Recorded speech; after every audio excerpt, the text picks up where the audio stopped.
Hi, if you've been watching the market over the past few years, you'll know we've gone from intense competition and multiple offers to a much more balanced environment. But here's the important part. Over the past few months, not every property type has experienced the same market. Overall, Calgary inventory sits at just under 6,800 homes, which is about 11% above long-term seasonal averages. Sales were down 16% compared to last year, and that's creating very different conditions depending on what you're buying or selling. Let's start with detached homes. This remains the strongest segment in Calgary. Inventory is actually lower than it was a year ago, and with only 2.5 months of supply, properly priced detached homes are still attracting buyers. The benchmark price has climbed from roughly $724,000 in January to nearly $748,000 in May. That said, location matters. Areas like Calgary's West District continue to favor sellers, while parts of the Northeast have shifted towards buyers and are seeing softer pricing.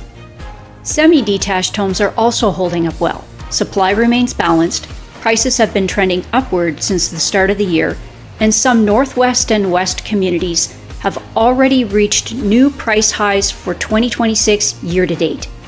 Row homes are sitting somewhere in the middle. Buyers have more options than they did a couple years ago, which means more negotiating room.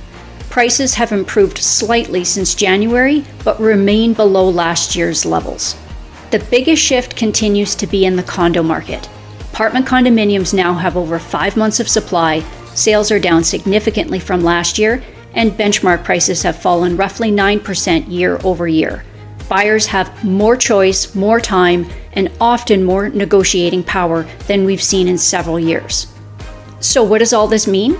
For sellers, pricing correctly has become more important than ever. The days of simply listing and expect buyers to compete are largely behind us. Buyers today are far more analytical and have more inventory to choose from. What I'm seeing is that buyers are willing to pay market value, but they're becoming much less willing to pay a premium simply because the seller believes their home is nicer than the competition.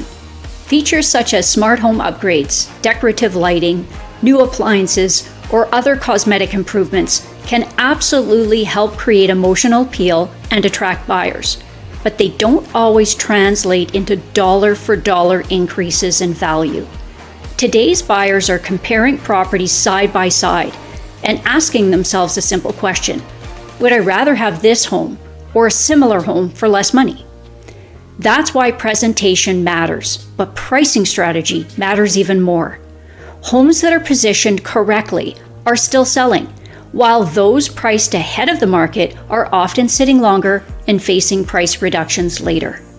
For buyers, there are opportunities, especially in condos and some row home segments. However, if you're shopping for a well-priced detached home, don't assume the market has completely shifted in your favor. Competition is still very real in many neighborhoods. As always, Calgary isn't one market. Your community, property type, price range, and even the condition of your home can create a very different experience than the citywide averages suggest. If you're thinking about buying, selling, or simply want to know what these numbers mean for your specific property, feel free to reach out. I'd be happy to help.